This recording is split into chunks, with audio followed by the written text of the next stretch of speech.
আজ আমরা এমন একটি বিষয় নিয়ে কথা বলবো যেখানে একটি ছোট্ট মাছ ধরার গ্রাম থেকে উঠে এসেছে বিশ্বের সবচেয়ে সমৃদ্ধ, আধুনিক এবং গতিশীল নগর রাষ্ট্র সিঙ্গাপুর। এই দ্বীপ রাষ্ট্রের ইতিহাস শুধুমাত্র একটি গল্প নয়, এটি একটি দুর্দান্ত রূপান্তরের কাহিনী। প্রাচীন বাণিজ্য বন্দর থেকে শুরু করে ব্রিটিশ উপনিবেশিক যুগ, দ্বিতীয় বিশ্বযুদ্ধের ধ্বংসলীলা, স্বাধীনতা সংগ্রাম এবং আজকের চকচকে স্কাইলাইন, সিঙ্গাপুরের গল্পে রয়েছে ষড়যন্ত্র, সংগ্রাম এবং অবিশ্বাস্য সাফল্য। তাহলে চলুন শুরু করা যাক এই আকর্ষণীয় যাত্রা। আমরা ফিরে যাচ্ছি 1300 শতাব্দীতে, যখন সিঙ্গাপুর নামটি এখনও জন্মায়নি। তখন এই দ্বীপটি পরিচিত ছিল টমাসেক নামে, যার অর্থ মালয় ভাষায় সমুদ্রের শহর। কল্পনা করুন একটি ছোট দ্বীপ যেখানে ঘন জঙ্গলে ঢাকা, যেখানে মাছ ধরা আর বাণিজ্যই ছিল জীবনের প্রধান অবলম্বন। কিন্তু টেমাসেক শুধু একটি গ্রাম ছিল না, এটি ছিল দক্ষিণ পূর্ব এশিয়ার একটি গুরুত্বপূর্ণ বাণিজ্য কেন্দ্র। চীন, ভারত, আরব এবং এশিয়ার অন্যান্য অঞ্চলের ব্যবসায়ীরা এখানে এসে মিলিত হতো। তারা নিয়ে আসতো মশলা, রেশম এবং এমনকি গন্ধরস। 1299 সালের দিকে কথিত আছে শ্রীবিজয় রাজ্যের একজন রাজকুমার সাং নীলা উতামা এই দ্বীপে পা রাখেন। তিনি একটি অদ্ভুত প্রাণী দেখেন যাকে তিনি সিংহ বলে ভুল করেন। এই ঘটনা থেকেই দ্বীপটির নাম হয় সিঙ্গাপুরা, মালয় ভাষায় সিংহের শহর। যদিও মজার ব্যাপার হলো সিঙ্গাপুরে কখনোই সিংহ ছিল না, সম্ভবত তিনি একটি বাঘ দেখেছিলেন। কিন্তু এই ভুল নামকরণই আজকের সিঙ্গাপুরের গল্পের শুরু। 1400 শতাব্দীতে টেমাসেক একটি সমৃদ্ধ বাণিজ্য বন্দরে পরিণত হয়।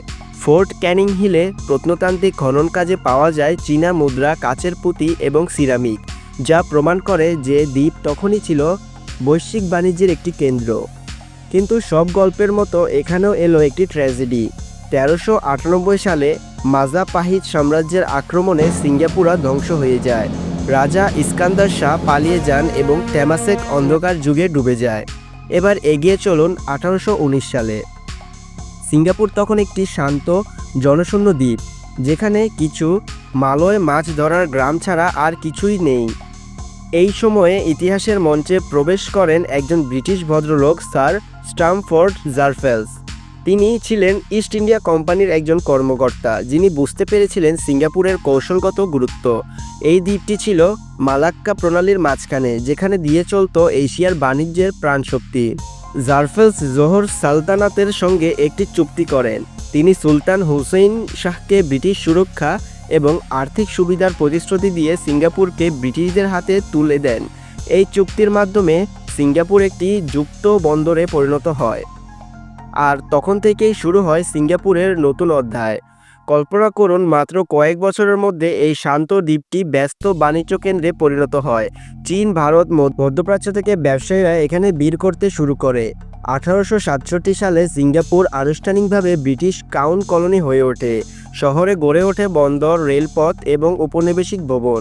এই সময়ে সিঙ্গাপুরে এসে পড়ে বিভিন্ন সম্প্রদায়, চীনা, মালয়, ভারতীয় এবং ইউরোপীয়রা। এই বৈচিত্র্য সিঙ্গাপুরকে একটি সাংস্কৃতিক মোজাইকে পরিণত করে।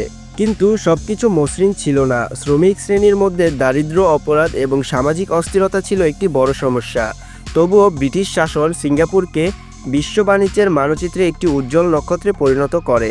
এবার আসি 1942 সালে, যখন সিঙ্গাপুরের ইতিহাসে একটি অন্ধকার অধ্যায় শুরু হয়। দ্বিতীয় বিশ্বযুদ্ধের সময় ব্রিটিশরা সিঙ্গাপুরকে প্রাচ্যের জিব্রাল্টার বলে ডাকত। তারা এখানে গড়ে তুলেছিল বিশ্বের সবচেয়ে বড় নৌঘাঁটি। কিন্তু কে জানতো এই আধুনিক ঘাঁটি এত সহজে ধ্বংস হয়ে যাবে? 1942 সালের ফেব্রুয়ারিতে জাপানি সাম্রাজ্য সিঙ্গাপুর আক্রমণ করে। ব্রিটিশরা ভেবেছিল তাদের প্রতিরক্ষা অটুট, কিন্তু জাপানিরা সমুদ্রপথে নয়, মালয় উপদ্বীপের জঙ্গলের মধ্য দিয়ে স্থলপথে আক্রমণ করে। মাত্র এক সপ্তাহের যুদ্ধে ব্রিটিশ বাহিনী পরাজিত হন এবং সিঙ্গাপুর জাপানিদের দখলে চলে যায়।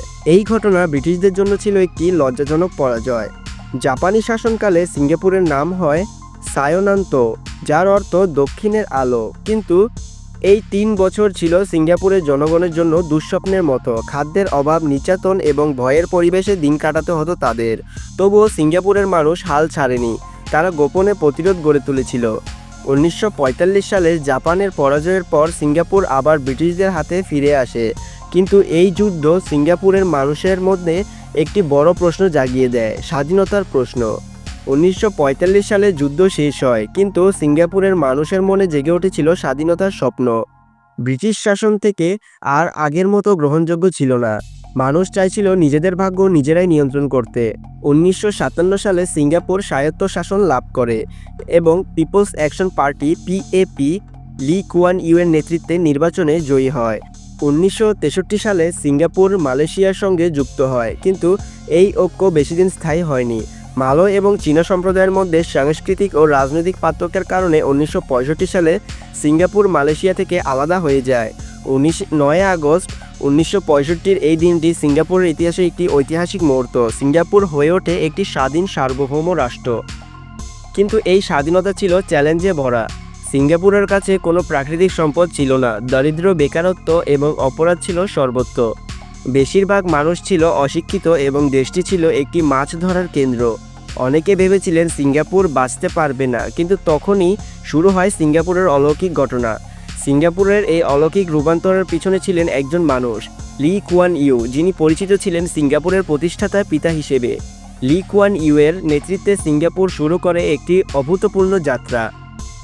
তিনি বুঝেছিলেন যে সিঙ্গাপুরের একমাত্র সম্পদ হলো এর মানুষ, তাই তিনি জোর দেন শিক্ষা, অবকাঠামো এবং শৃঙ্খলার উপর। সিঙ্গাপুরকে তিনি পরিণত করেন একটি ব্যবসাবান্ধব দেশে। বিদেশি বিনিয়োগ আকর্ষণের জন্য কর হ্রাস করা হয় এবং দুর্নীতির বিরুদ্ধে নেওয়া হয় কঠোর ব্যবস্থা। ট্রান্সপারেন্সি ইন্টারন্যাশনালের মতে সিঙ্গাপুর এশিয়ার সবচেয়ে দুর্নীতিমুক্ত দেশে পরিণত হয়। এমনকি চুইংগাম বিক্রির উপরও নিষেধাজ্ঞা জারি করা হয় যাতে শহর পরিচ্ছন্ন থাকে। লি কুয়ান ইউয়ের নীতির ফলে সিঙ্গাপুরের অর্থনীতি দ্রুত বাড়তে শুরু করে। বন্দরটি আবারও বিশ্বের অন্যতম ব্যস্ততম বন্দরে পরিণত হয়।